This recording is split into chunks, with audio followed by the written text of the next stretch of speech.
Well, this is Trap Red, Part 3. This is the driver's side CV. And this would be the inner with its little keeper ring, as you can see. And that was a counterweight. Got loose, so I grade tape pictures the other day before his passenger side broke. This is the outer. It's got a longer spindle. You can see the spindles are even. That's the inner. Goes into the tranny. And that's the outer that goes into the drive hub.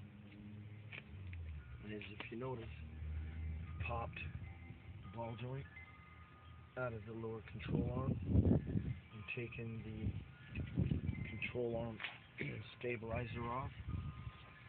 You keep the tool and the parts all in one place along with the tools that you need, and the different sockets to do the job. You're going to need a metric 12, 15, 16, 17, 18, and 19, and you're going to need a 1 1/4 inch for the hub spindle nut, which is right here. And if you notice, this was staked, and you have to bend that out to get it off the hub.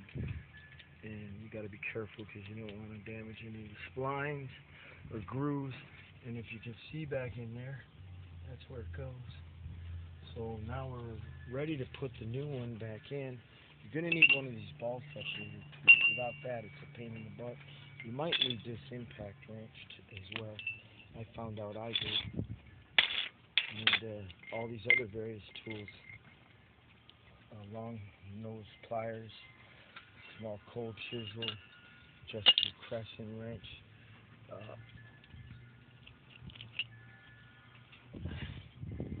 3/8 and a 3/8 inch socket, and a 1/2 inch socket. This is 28 ounce cobalt framing hammer, a couple different cold chisels. I even used a nail puller to loosen up to get this out, try that out. Here's the new one. That end is with the middle nut on. This is the outer, and this is the inner. So you're going to grease these up, and then you're going to put them back in. You're going to line it up with that hole back there, the inner one, and then you just let it run out over here, and then you're going to have to adjust it and put it in this right here, the outer. Then you can sink this stud back down into the ball joint of the lower control arm receiver and go about it. And you're going to want to put this control arm fork on as well. Kind of get that on and started before you put the spindle in. It might be easier to get everything going. Otherwise, you could have some problems depressing this and getting it all lined up. Either way, it comes together.